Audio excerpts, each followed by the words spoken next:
Assalamualaikum warahmatullahi wabarakatuh. Waalaikumsalam warahmatullahi wabarakatuh. Bismillahirrahmanirrahim. Alhamdulillahi rabbil alamin. Wassalatu wassalamu ala ashrafil anbiya'i wal mursalin wa ala alihi wa ashabihil mujahidin at-tahirin, amma ba'du.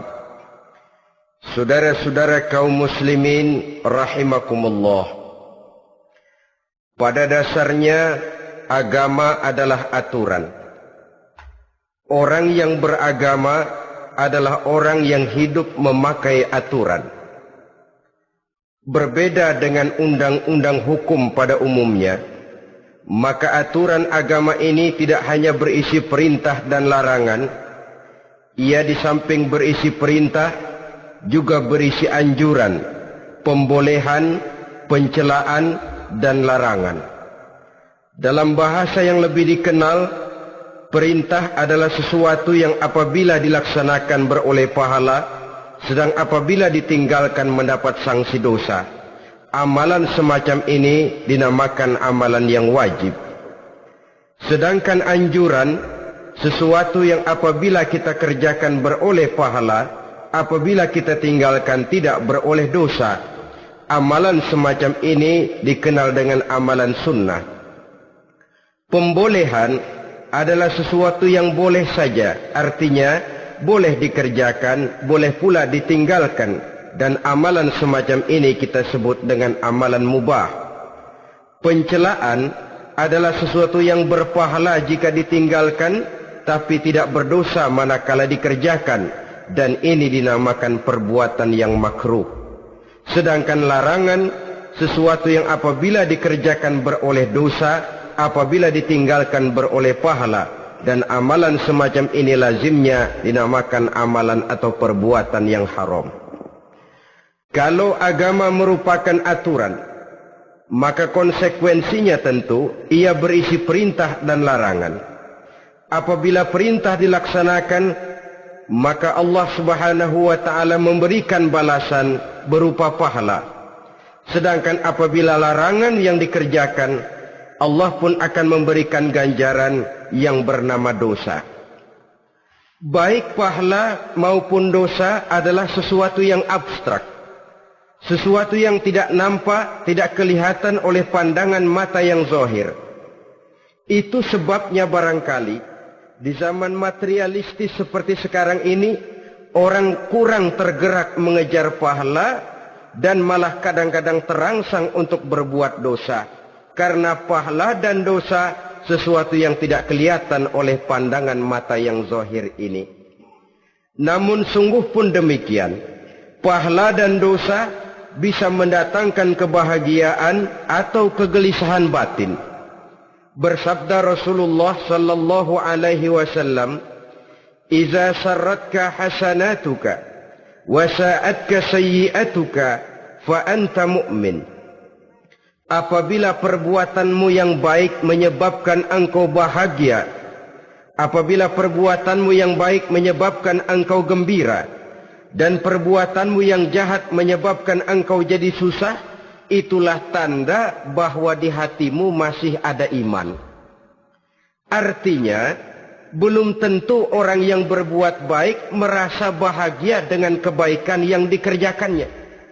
Dan tidak selamanya orang yang berbuat jahat sanggup menyesali perbuatan jahatnya. Oleh karenanya, apabila iman masih ada, apabila hati masih hidup, perbuatan yang baik menyebabkan orang gembira, perbuatan yang jahat menyebabkan orang susah dan gelisah hatinya. Ini mengandung pelajaran. Sekali kita berbuat baik, jangan sekali-kali menyesali kebaikan itu. Sebaliknya, satu kali kita melakukan kesalahan, hendaknya selalu menyesalinya. Kadang-kadang dalam kehidupan, karena orang tempat kita berbuat baik itu rupanya membalas air susu dengan air tuba, kita lalu menyesali kebaikan. Lahirlah kata-kata, nyesal saya nolong dia. Ibarat pepatah katanya, nolong anjing kejepit. Waktu kejepit setengah mati kita tolongin. Begitu selesai dia dari kejepitnya, malah kita digigitnya. Saudara hadirin yang saya muliakan, dalam kehidupan sehari-hari barangkali ini kena filsafat yang disebut dorong mobil mogok.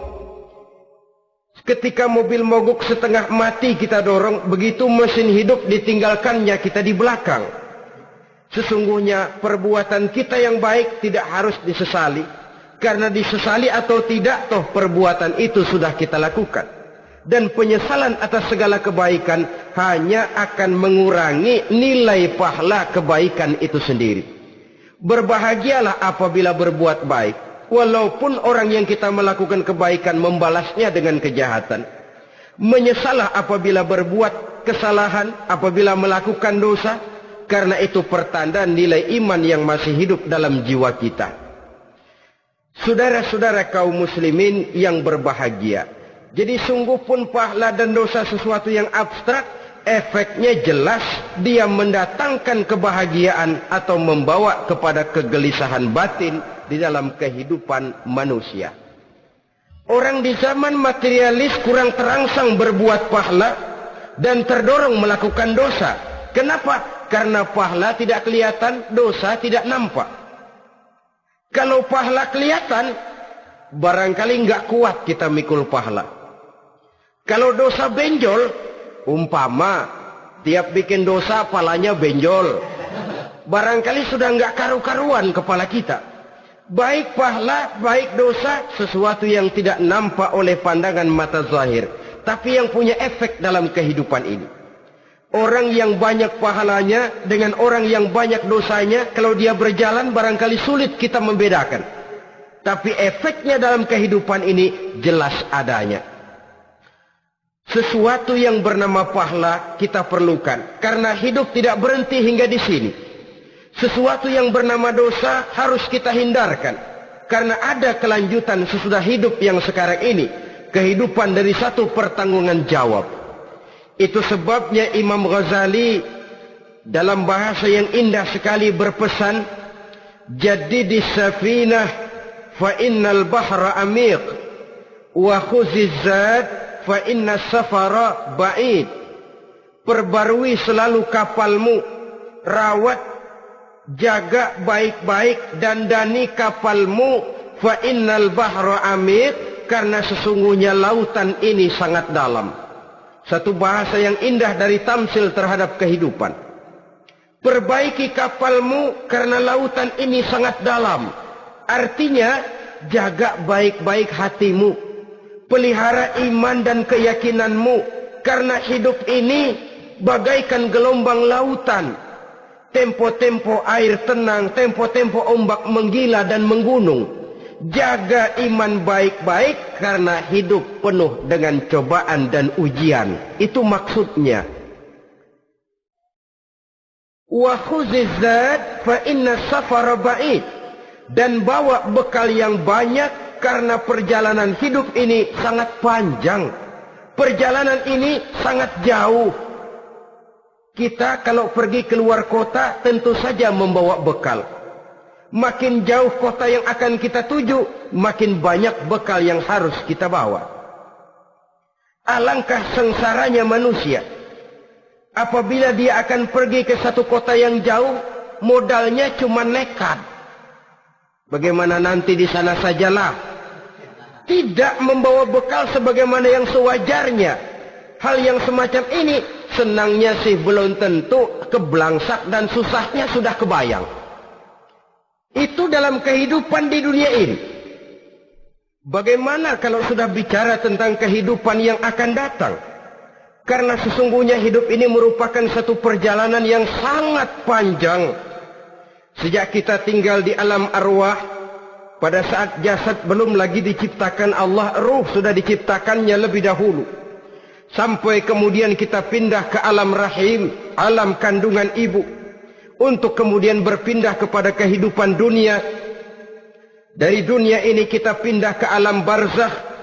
Di sana tinggal kita 100 tahun mungkin, 100.000 tahun mungkin, 1 juta tahun mungkin, menunggu saat datangnya kiamat. Lalu dari alam barzakh pindah kita ke alam akhirat. Satu perjalanan yang sangat panjang. Alangkah malangnya, alangkah sengsaranya jika tahu kita begitu panjangnya perjalanan hidup ini, tidak ada bekal yang kita bawa. Artinya kesengsaraan, kesulitan yang bertali-tali sudah jelas akan menimpa kita. Kalau pergi kita keluar kota membawa bekal uang, membawa bekal makanan, apa bekal yang mesti kita bawa? Apabila kita kembali ke alam barzakh, kembali ke alam kubur, berkumpul di padang mahsyar di akhirat nanti, nasi yang mau kita bawa, uang yang mau kita bawa, tentu tidak lagi. Karena kehidupan materialis selesai di atas liang lahat. Bila masuk kita ke liang lahat, disitulah pahala dan dosa memegang peranan yang sangat penting. Maka pada pertemuan malam ini kita akan bicara tentang pahala dan dosa itu. Saudara-saudara kaum muslimin rahimakumullah, yang dinamakan pahala, kata Imam Ali Al-Jurjani dalam kitab At-Ta'rifatnya, ma yastahiqqu bihi ar-rahmatu wal maghfiratu minallahi ta'ala.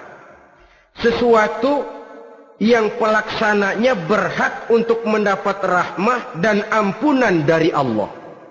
Dengan kata lain, nilai pahala adalah akibat dari perbuatan-perbuatan di dalam melaksanakan perintah dan anjuran yang ada di dalam kehidupan agama.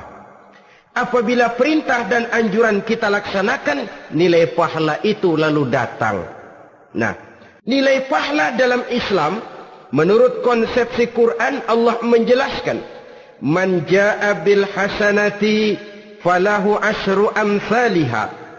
Barang siapa yang datang membawa satu kebajikan, barang siapa yang melaksanakan satu kebaikan, maka dia akan mendapat balasan 10 kali dari kebaikan yang dikerjakannya.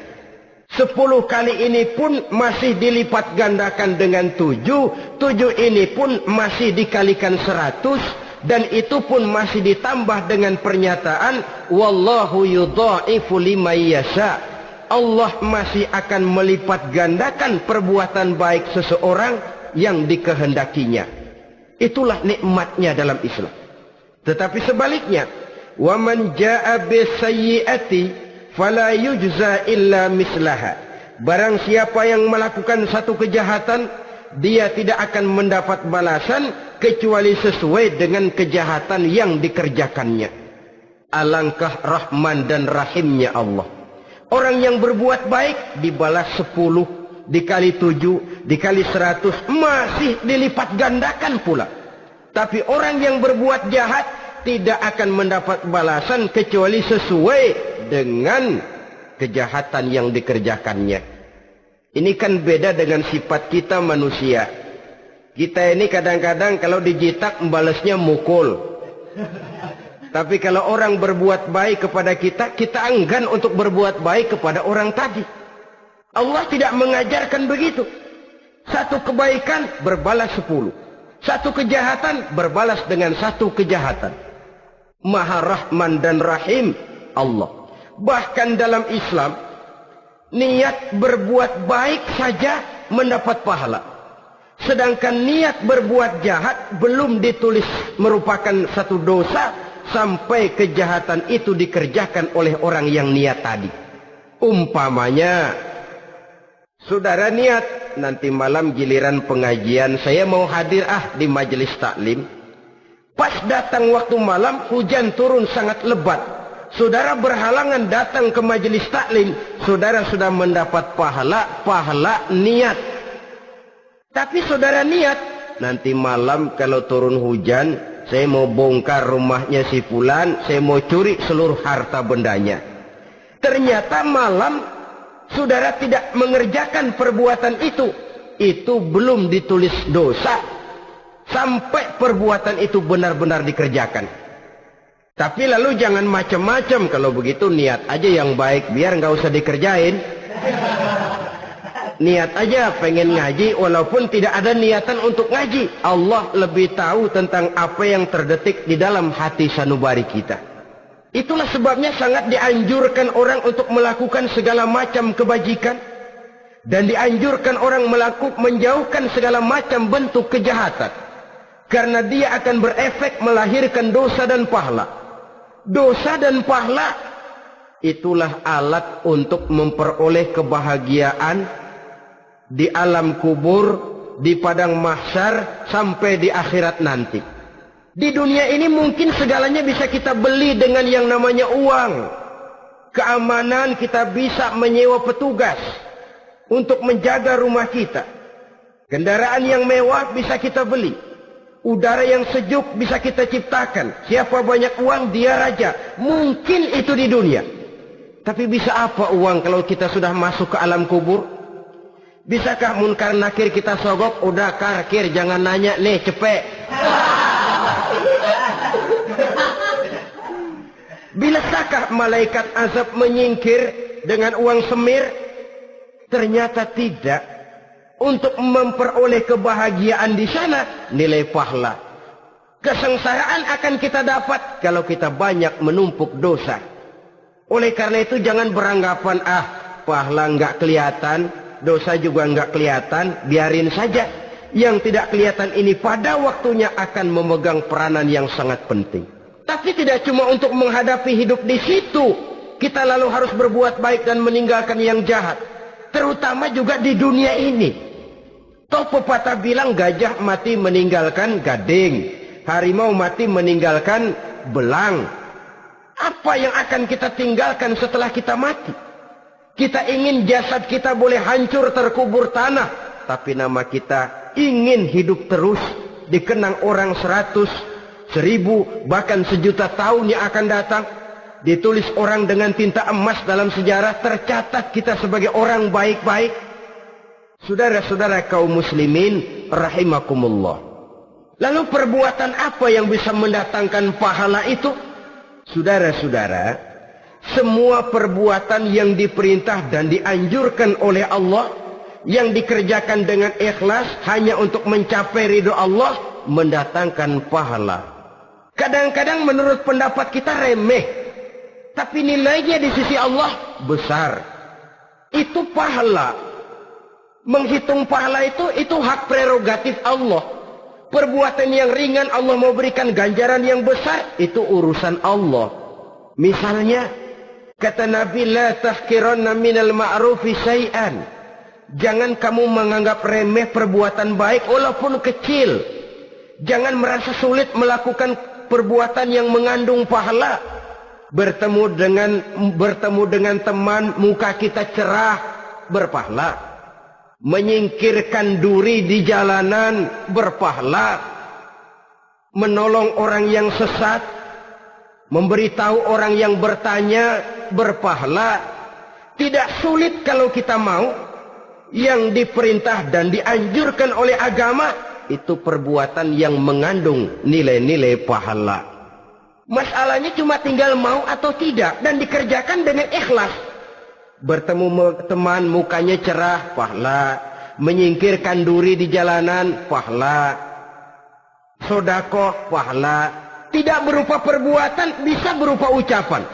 Misalnya bersolawat, pahala. Bertasbih dan bertahmid, pahala.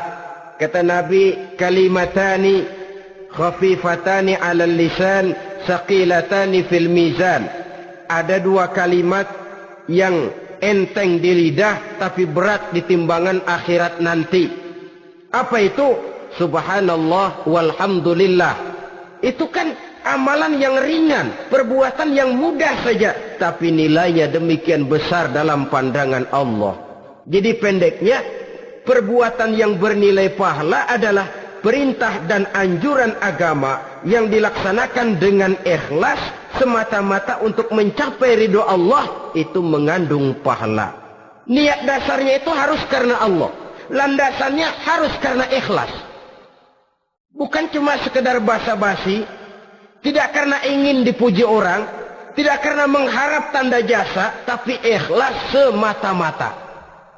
Dari perbuatan yang paling kecil dan mudah sekali sampai kepada amalan-amalan yang besar dan memerlukan biaya yang besar, seperti melaksanakan ibadah haji, seperti jihad fi sabilillah, membangun masjid, membangun pondok-pondok pesantren, membangun pusat-pusat kesehatan, membangun jalan-jalan umum, termasuk menjaga keamanan.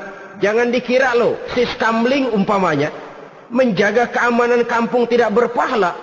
Kalau diniatkan ibadah, menjaga ketenangan warga supaya mereka tekun ibadah, ikhlas karena Allah, itu juga bernilai ibadah. Keluar kita dari rumah, pergi pagi, pulang sore, peras keringat, banting tulang cari nafkah buat menghidupi anak istri kita. Kalau diniatkan ibadah, melaksanakan kewajiban sebagai kepala rumah tangga, membantu orang tua sebagai anak, itu juga perbuatan-perbuatan yang mengandung pahala. Yang terbaik sesuai dengan bidang kehidupan kita. Ada orang yang dinamakan abid, ahli ibadah, pahala yang paling baik bagi dia banyak-banyak tahajud, sembahyang malam, wirid, zikir, tasbih. Ada yang dinamakan orang alim, pahala yang paling baik buat orang macam ini mengajar, menyebarkan ilmu, mendakwahkan Islam. Ada yang disebut wali, pejabat pemerintah, petugas. Amalan pahala yang paling baik buat orang semacam ini melayani masyarakat, bekerja di bidangnya sesuai dengan profesinya. Saudara hadirin yang saya hormati, jadi dengan demikian perbuatan-perbuatan yang mengandung nilai-nilai pahala ini bisa perbuatan yang menurut kita kecil namun punya nilai besar. Apalagi perbuatan besar dengan biaya yang besar, tentu makin besar juga pahala yang disediakan oleh Allah Subhanahu wa ta'ala. Oleh karenanya, kalau kita bercermin dari ayat Quran, hidup ini kesempatan untuk berbuat baik. Huwallazi khalaqal mauta wal hayata liyabluwakum ayyukum ahsanu amala.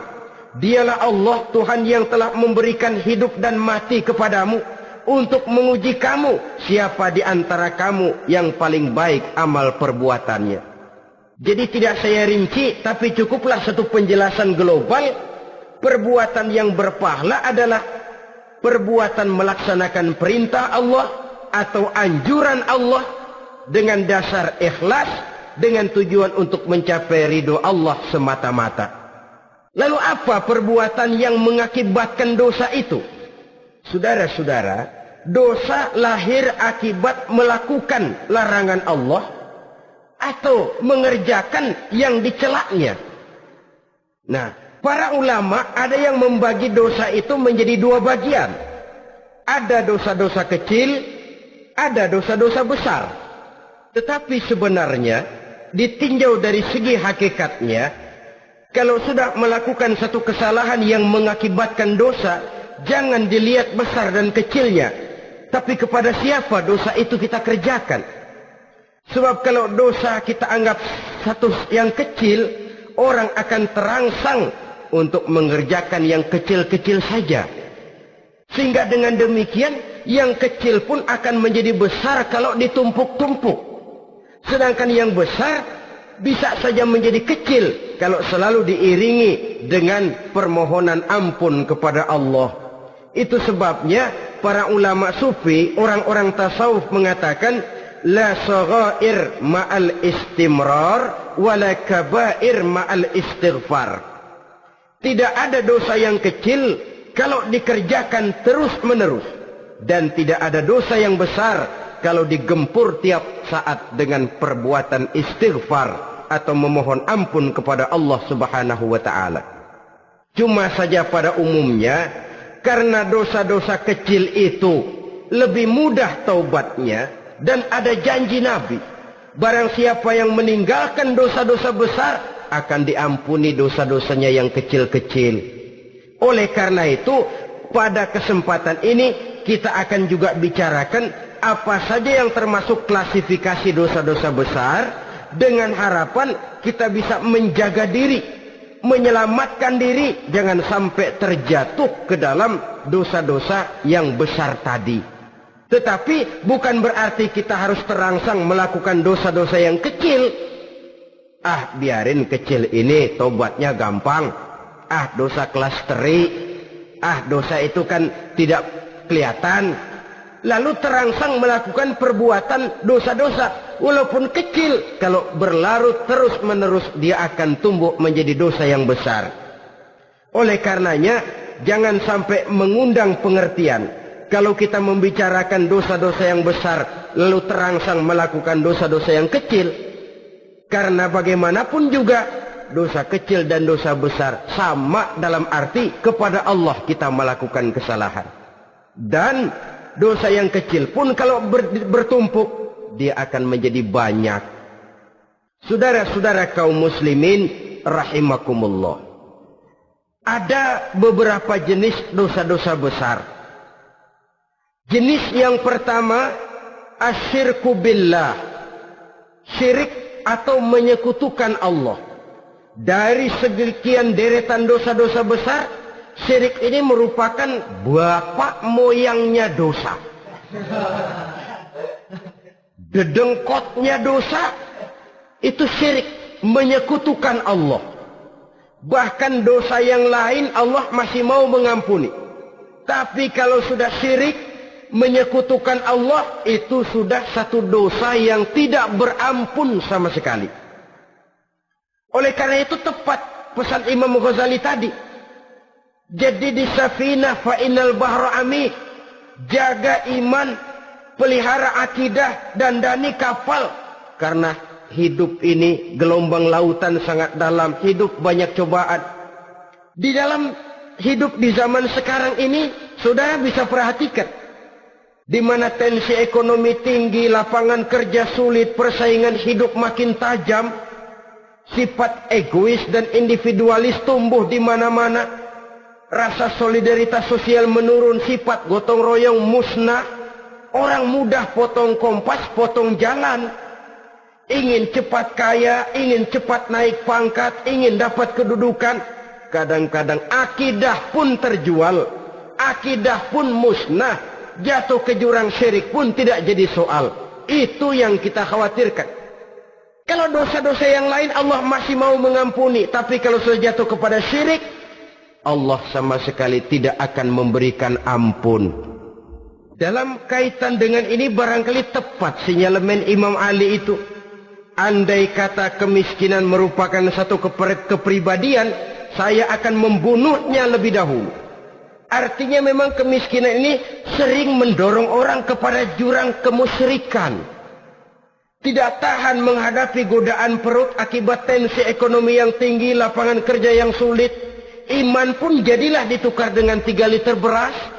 Akidah pun jadilah dibarter dengan 3 bungkus supermi, dengan pakaian bekas, dengan obat-obatan. Tidak jadi soal baginya mengejar kebahagiaan yang relatif singkat dengan mengorbankan kebahagiaan yang abadi. Persis ibarat pepatah, nyari jarum kampak hilang. Mencari sesuatu yang kecil, yang besar jadi sia-sia. Membela perut, mengorbankan akidah. Na'udzubillah summa na'udzubillah. Saudara-saudara kaum muslimin rahimakumullah. Ini fakta. Ini kenyataan. Dan hal semacam ini tidak bisa diatasi cuma dengan ceramah, simposium, diskusi, seminar. Apalagi Nabi berpesan, solahu ummati bil ilmi wal mal. Umatku hanya bisa menjadi baik akidahnya dengan ilmu dan harta. Itu bahasa Nabi. Kalau bahasa kita sekarang, dengan ekonomi dan pendidikan. Ilmu, pendidikan, ekonomi, harta. Tanpa itu sangat besar kemungkinan kita bisa menjual akidah terjerumus di lembah kemusyrikan. Maka terutama kepada saudara-saudara saya, muslimin yang terpencil jauh dari kota-kota besar, yang kadang dalam kehidupan seharinya imannya sering digoda oleh supermi, akidahnya sering ditantang oleh pembagian beras, pakaian-pakaian bekas, obat-obatan dan sebagainya.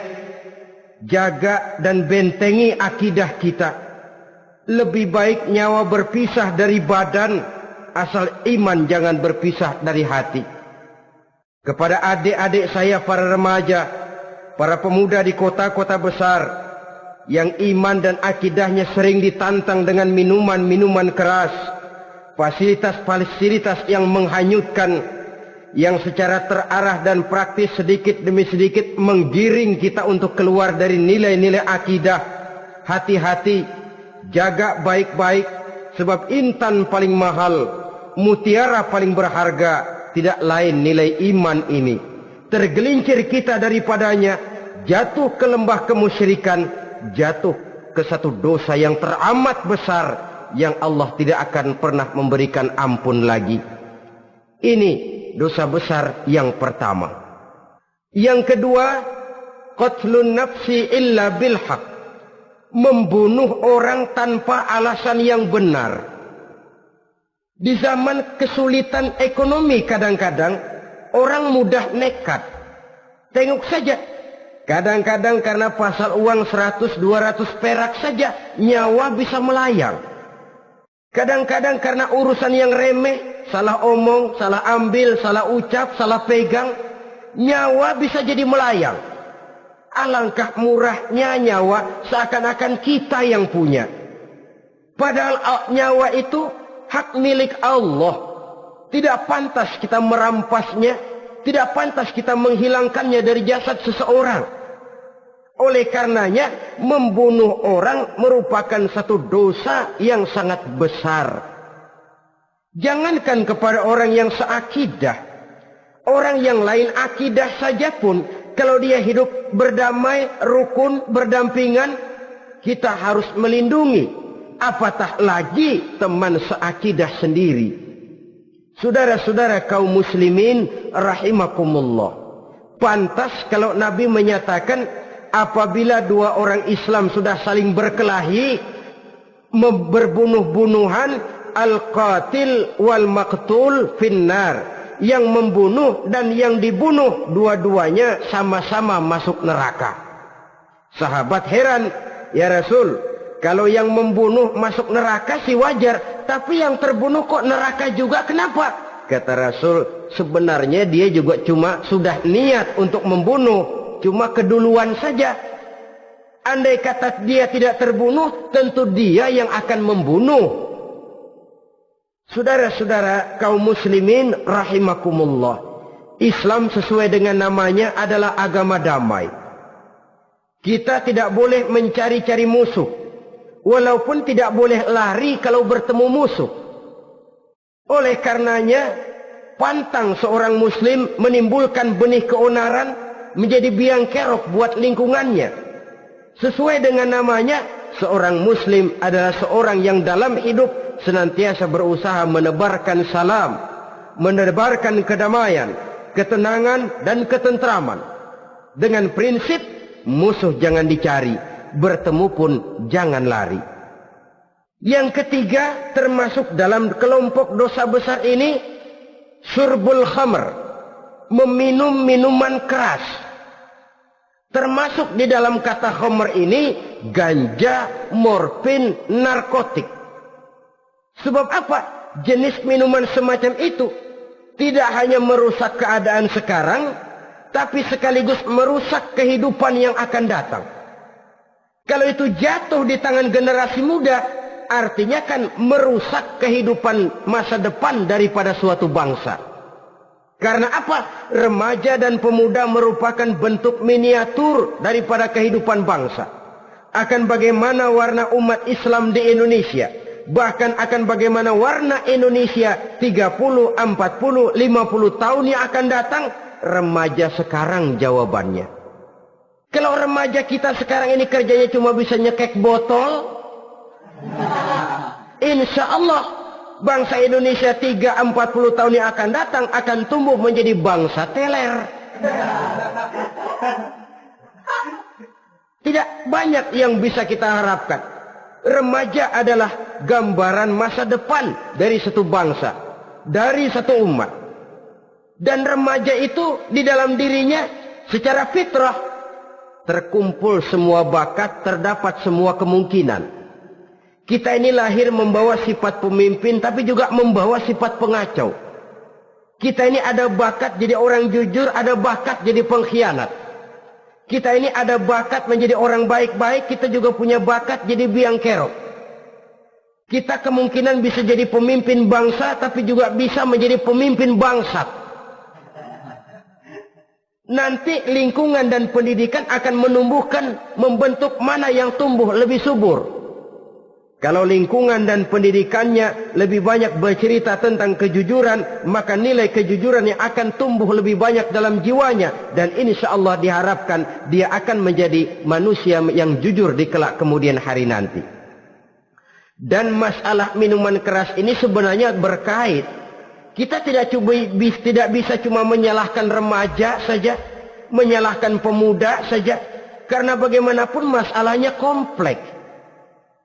Menghancurkan sesuatu tanpa melihat kausalnya, tanpa melihat sebab akibatnya kan sama juga bohong. Kemungkinan karena broken home, kemungkinan karena pergaulan, kemungkinan karena kurang perhatian orang tua, kemungkinan karena akibat bacaan, tontonan, atau fasilitas berupa dibukanya pabrik-pabrik minuman keras, dijualnya minuman-minuman keras di warung-warung yang remang-remang, yang memberikan kenikmatan, kebahagiaan dan kebanggaan tersendiri, sehingga akhirnya orang terangsang untuk datang dan minum di sana. Pada dasarnya memang sepele, cuman minum, nggak ngerugiin orang lain kan? Iya, pada waktu minum. Tapi dikala sudah mabuk, out of control, apapun bisa kita lakukan. Yang kita ucapkan kita tidak sadari lagi, yang kita kerjakan tidak kita sadari lagi. Dikala itu segala macam kejahatan bukan sesuatu yang tidak mungkin untuk kita laksanakan. Nggak ngerugiin orang lain, memang pada saat mau minum. Tapi begitu minum, mabuk, kita bisa merugikan orang lain. Setidaknya merugikan diri sendiri. Pertumbuhan IQ menjadi lemah, semangat kehidupan hilang, gairah kerja menurun, kalau tidak ada sama sekali. Lalu apa yang bisa kita lakukan di dalam kehidupan? Dan akan lebih celaka kalau ini menimpa kehidupan generasi muda kita. Kadang-kadang yang ironi ya, kalau yang orang tuanya mampu barangkali masih tertolong, tapi yang orang tuanya kondisi ekonomi lemah masih kepengen teler juga. Orang tuanya nggak mampu masih pengen mabuk.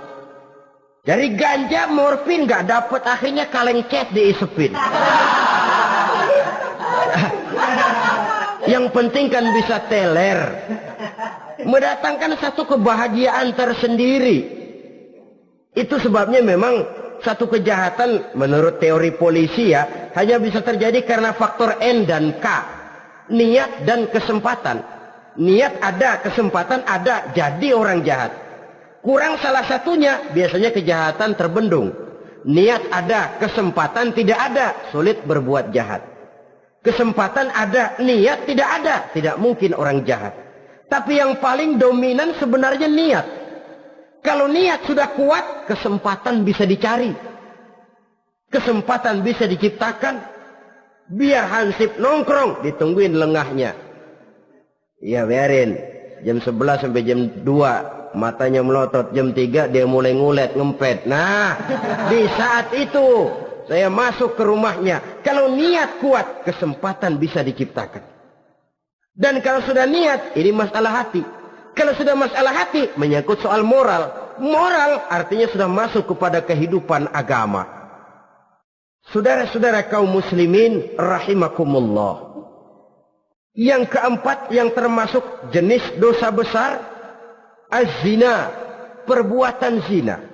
Di zaman pergaulan bebas dengan prinsip free love, free sex ini, tengok sudah berapa banyak gadis-gadis bergelimpangan jadi korban. Berapa banyak bayi-bayi yang lahir ke dunia tanpa tahu kemana dia mesti memanggil bapak. Apakah deretan jumlah korban ini masih harus bertambah lagi? Paling tidak, biarlah yang sudah jadi korban, tapi jangan bertambah lagi hendaknya. Masing-masing kita berupaya menahan diri. Termasuk dalam kategori zina ini, yang merupakan cabang-cabangnya liwat, homoseks, lesbian, masturbasi. Bahkan masturbasi itu termasuk jenis zina tangan. Dan itu juga merupakan satu dosa. Di samping dosa juga merusak diri. Karena bagaimanapun juga dia akan mengurangi kemampuan daya pikir seseorang. Maka agama memberikan jalan keluar. Pesan Nabi, ya ma'syara syabab, man istata'a minkumul ba'at falyatazawwaj. Hai para pemuda, kata Nabi, barang siapa di antara kamu yang sudah bisa ba'at, yang sudah mampu ba'at. Ba'at itu artinya memberikan nafkah, baik nafkah zahir maupun nafkah batin. Falyatazawwaj, maka hendaklah dia kawin. Jadi yang maksud ba'at ini ya nafkah zahir, ya nafkah batin. Kita kadang-kadang cuma bisa ngasih nafkah batin saja sudah merasa pokoknya kan saya sanggup untuk kawin, lalu kawin tanpa dengan kehilangan pertimbangan. Saudara-saudara, wa illam yastati, adapun kalau dia belum mampu, fa alaihi bisyam, hendaknya dia banyak puasa. Fa innahu lahu wija, karena puasa itu akan merupakan benteng jangan sampai orang memperturutkan hawa nafsunya. Andai kata puasa belum hobi, banyaklah olahraga para pemuda, para remaja. Karena dengan olahraga, pemikiran untuk memperturutkan hawa nafsu agak sedikit terkendali dan energi tersalurkan dalam bentuk yang positif. Pendeknya kreatif, banyak kegiatan. Ini pesan Imam Syafi'i tepat itu. Kata beliau, inni ra'aitu wuqufal ma'i yufsiduh, insala toba wa illam yajri lam yatib. Aku melihat air kalau diam rusak, tapi kalau dia mengalir jernih. Air kalau ngendap, nggak ngalir, nyamuk nyarang di situ, bisa jadi sumber penyakit. Manusia hidup begitu. Kalau nggak punya kegiatan, nggak kreatif, kerjanya cuma delohom, ayem-ayem, akhirnya jadi ngerusak. Ngomongin orang, si Ano, ngapa? Ano. Kebangetan nggak ngapa-ngapain, orang aja dipontenin. Orang diomongin, lahirlah namimah, lahirlah ghibah. Saudara-saudara, air itu kalau ngendap ada aja yang nyarang.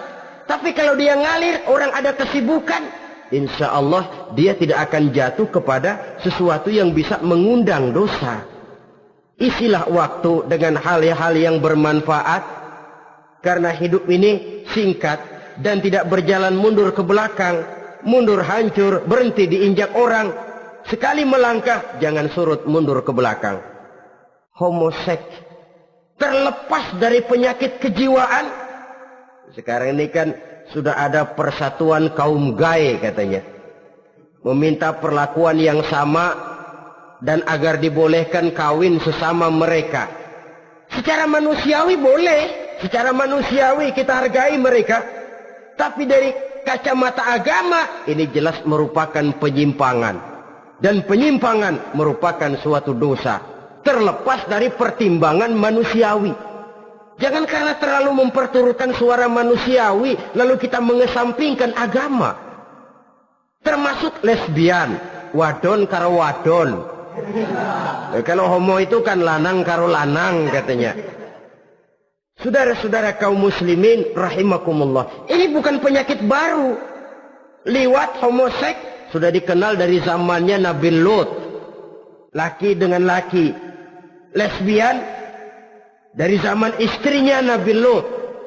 Terlepas dari penyakit kejiwaan, dari segi agama ini merupakan penyimpangan dan merupakan dosa yang besar. Yang kelima, yang termasuk jajaran dosa kelas kakap, qazful mu'minina wal mu'minat, menuduh orang mukmin yang baik-baik, laki atau perempuan, melakukan perbuatan zina sehingga hancur namanya di masyarakat. Ini merupakan satu perbuatan dosa yang sangat besar dan sangat dimurkai oleh Allah. Saudara-saudara kaum muslimin rahimakumullah, oleh sebab itu tentang masalah ini, kalau memang tidak ada saksi, jangan sembarang kita enteng lidah menuduh orang lain berbuat zina, menuduh orang lain berbuat serong. Dosanya kelewat besar di dalam kehidupan. Karena apa? Mencari harga diri itu berat. Memelihara kehormatan diri jauh lebih berat. Satu kali orang dihancurkan namanya di masyarakat, dia akan terisolir jadinya. Oleh karenanya, berlindung kita kepada Allah, jangan sampailah dihinggapi oleh sifat ini. Karena sentimen kita kepada seseorang, karena hasad kita kepada seseorang, tidak senang melihat orang lain lebih maju, lalu lidah ini seenaknya saja mengucapkan kata. Padahal sanksi dan resikonya sangat besar. Yang kita tuduh barangkali mendapat pahala dari Allah. Kita sendiri yang menuduh tanpa saksi, tanpa alasan yang benar, mendapat dosa yang sangat besar. Saudara-saudara, memang kadang-kadang aneh dalam hidup ini. Seorang pelacur biasanya bisa menjaga mulutnya di masyarakat, kata-katanya baik, sopan. Kenapa? Karena mulut yang satu sudah tidak terjaga.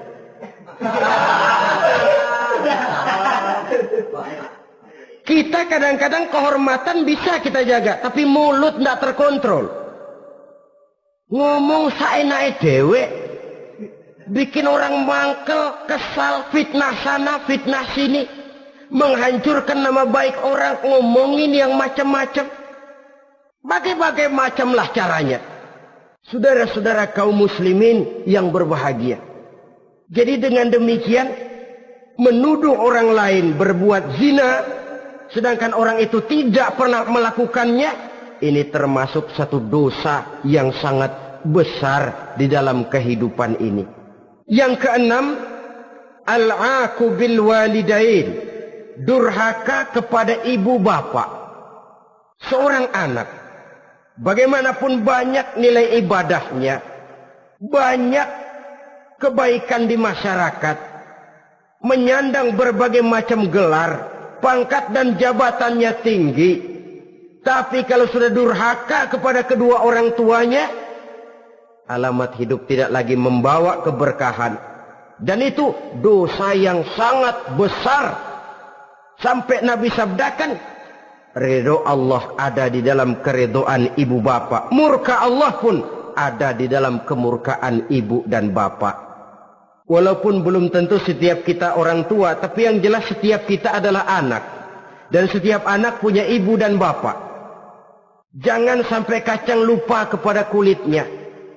Saudara-saudara kaum muslimin rahimakumullah, durhaka kepada ibu bapak merupakan perbuatan yang sangat dimurkai oleh Allah.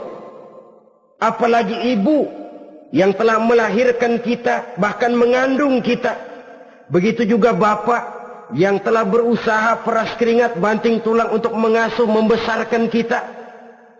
Tidak ada perbuatan baik yang kita lakukan untuk bisa menebus kebaikan daripada ibu dan bapak kita.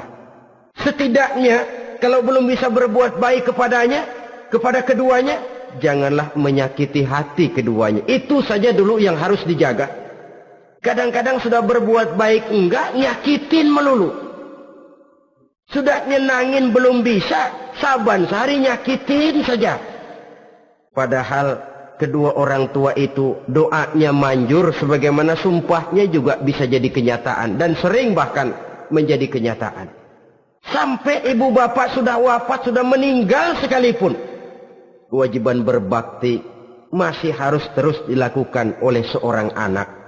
Lalu yang ketujuh, at-tawalli yaumaz zahfi, berpaling pada hari pertempuran. Orang sedang sibuk-sibuk menghadapi musuh, maksudnya berjuang membela agama ini, dia lari menyelamatkan diri. Pengecut, mental munafik. Ayo, kalau demi agama, mari kita maju ke depan. Allahu Akbar, yang besar Allah, yang lain kecil semua, maju. Orang lain maju serentak, dia mundur jauh ke belakang.